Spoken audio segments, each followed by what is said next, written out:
നമസ്കാരം. ഇറാന്റെ ആണവ പദ്ധതികളെ തീർത്തും ഇല്ലാതാക്കുക എന്ന ലക്ഷ്യത്തോടെയാണ് ഇസ്രായേൽ ആക്രമണം കടുപ്പിക്കുന്നതെന്ന് കൂടുതൽ വ്യക്തമാവുകയാണ്. ആണവ സമ്പുഷ്ടീകരണവുമായി മുന്നോട്ട് പോകുന്ന ഇറാന്റെ ആണവ കേന്ദ്രങ്ങളെ ആക്രമിച്ചു എന്നാണ് ഇസ്രായേൽ അവകാശപ്പെടുന്നത്. നിരവധി ആണവ ശാസ്ത്രജ്ഞരെ ലക്ഷ്യമിട്ടുകൊണ്ടാണ് ഇസ്രായേലിന്റെ ആക്രമണങ്ങൾ. ഇറാനിലെ ആണവ കേന്ദ്രമായ ഇസ്ഫഹാൻ ആക്രമിച്ചതായി സ്ഥിരീകരിച്ച് ഇസ്രായേൽ സൈന്യം രംഗത്ത് വന്നിട്ടുണ്ട്. ഇസ്രായേൽ സൈനിക വക്താവാണ് ഇക്കാര്യം വ്യക്തമാക്കിയത്. അതേസമയം ഇസ്രായേലിന്റെ ആക്രമണങ്ങളിൽ ഇതിനോടകം ഇറാന്റെ 14 ആണവ ശാസ്ത്രജ്ഞരാണ് കൊല്ലപ്പെട്ടതെന്നാണ് റിപ്പോർട്ടുകൾ. കാർ ബോംബ് സ്ഫോടനങ്ങളിലാണ് ചില ശാസ്ത്രജ്ഞർ കൊല്ലപ്പെട്ടതെന്നാണ് പാശ്ചാത്യ മാധ്യമങ്ങളുടെ റിപ്പോർട്ടുകൾ. ടെഹ്റാനിൽ കനത്ത ആക്രമണമാണ് ഇസ്രായേൽ അഴിച്ചുവിട്ടത്. ഇറാന്റെ ആണവ സമ്പുഷ്ടീകരണ കേന്ദ്രങ്ങളാണ് ഇസ്രായേലിന്റെ പ്രധാന ലക്ഷ്യം. അതുകൊണ്ട് തന്നെയാണ് ശാസ്ത്രജ്ഞരെ തിരഞ്ഞുപിടിച്ച് വകവരുത്തുന്നത്. ഇരു രാജ്യങ്ങളും തമ്മിലുള്ള സംഘർഷത്തിൽ ഇതിനോടകം 128 പേർ ടെഹ്റാനിൽ മാത്രം കൊല്ലപ്പെട്ടിട്ടുണ്ട്. മരിച്ചവരിൽ 40 പേർ സ്ത്രീകളാണ്. 900-ഓളം പേർ പരിക്കേറ്റ് വിവിധ ആശുപത്രികളിൽ ചികിത്സയിലാണ്. അതേസമയം 14 ഇസ്രായേലികളാണ് ഇറാന്റെ മിസൈൽ ആക്രമണത്തിൽ കൊല്ലപ്പെട്ടത്. കുട്ടികളും കൊല്ലപ്പെട്ടവരുടെ കൂട്ടത്തിൽ ഉൾപ്പെടും.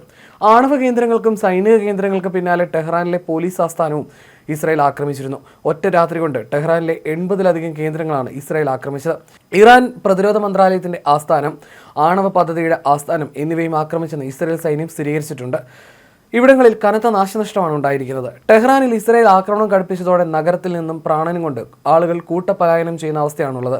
ഇതിന് പിന്നാലെ ഇറാന്റെ പ്രത്യാക്രമണവും ഉണ്ടായി. ടെൽ അവീവ് ലക്ഷ്യമാക്കി ബാലിസ്റ്റിക് മിസൈലുകൾ വിക്ഷേപിച്ചതായി ഇറാൻ സൈന്യം വ്യക്തമാക്കി. ഇതോടെ ജെറുസലേമിലും ടെൽ അവീവിലും മുന്നറിയിപ്പ് സൈറണുകൾ മുഴങ്ങി. ഇസ്രായേലിന്റെ യുദ്ധവിമാന ഇന്ധന ഉൽപ്പാദന സൗകര്യങ്ങൾ ലക്ഷ്യമിട്ടതായി ഇറാൻ റവല്യൂഷണറി ഗാർഡ്സ് അറിയിച്ചു. ഇറാനിലെ മഷാദ് എയർപോർട്ട്സിലും ഇസ്രായേൽ ആക്രമണം നടത്തി. വിമാനങ്ങളിൽ ഇന്ധനം നിറയ്ക്കാൻ ഉപയോഗിക്കുന്ന വിമാനം തകർത്തു. അതേസമയം ഇസ്രായേലിലെ ഡ്രോണുകളും ക്വാഡ് കോപ്റ്ററുകളും ഇറാൻ വെടിവെച്ചിട്ടെന്നും റിപ്പോർട്ടുണ്ട്. 44 ഇസ്രായേലി ഡ്രോണുകളും ക്വാഡ് കോപ്റ്ററുകളും വെടിവെച്ചിട്ടതായി ഇറാൻ അവകാശപ്പെട്ടു. ഇസ്രായേൽ മിസൈൽ ആക്രമണത്തിൽ ടെഹ്റാനിലെ ജമ്മു കാശ്മീരിൽ നിന്നുള്ള വിദ്യാർത്ഥികളുടെ ഹോസ്റ്റൽ തകർന്നു. മെഡിക്കൽ വിദ്യാർത്ഥികളുടെ ഹോസ്റ്റലിലാണ് മിസൈൽ പതിച്ചത്. ആക്രമണത്തിൽ ജമ്മു കാശ്മീർ സ്വദേശികളായ വിദ്യാർത്ഥികൾക്ക് പരിക്കേറ്റു.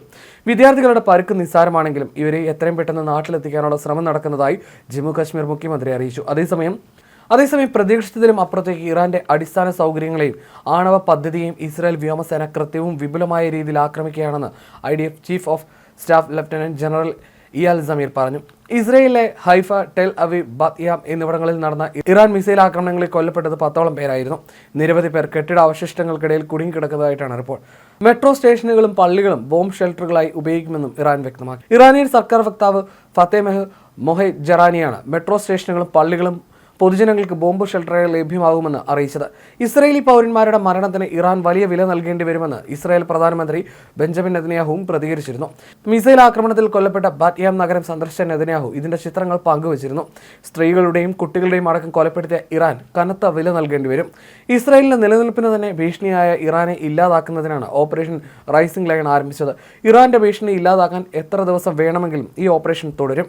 അതിനിടെ ഇസ്രായേലും ഇറാനും തമ്മിൽ ഉടൻ കരാറിലെത്തണമെന്ന് US പ്രസിഡന്റ് ഡൊണാൾഡ് ട്രംപ് ആവശ്യപ്പെട്ടു. ഇസ്രായേലിനും ഇറാനും ഇടയിൽ ഉടൻ തന്നെ സമാധാനമുണ്ടാകും. ഇപ്പോൾ നിരവധി ഫോൺ സംഭാഷണങ്ങളും ചർച്ചകളും ഇതിനായി നടക്കുന്നുണ്ട്. ഞാൻ ഒരുപാട് കാര്യങ്ങൾ ചെയ്യുന്നുണ്ട്, പക്ഷേ ഒന്നും ശരിയാകുന്നില്ല. പശ്ചിമേഷ്യ വീണ്ടും മഹത്തരമാക്കണമെന്നും ട്രംപ് പറഞ്ഞു.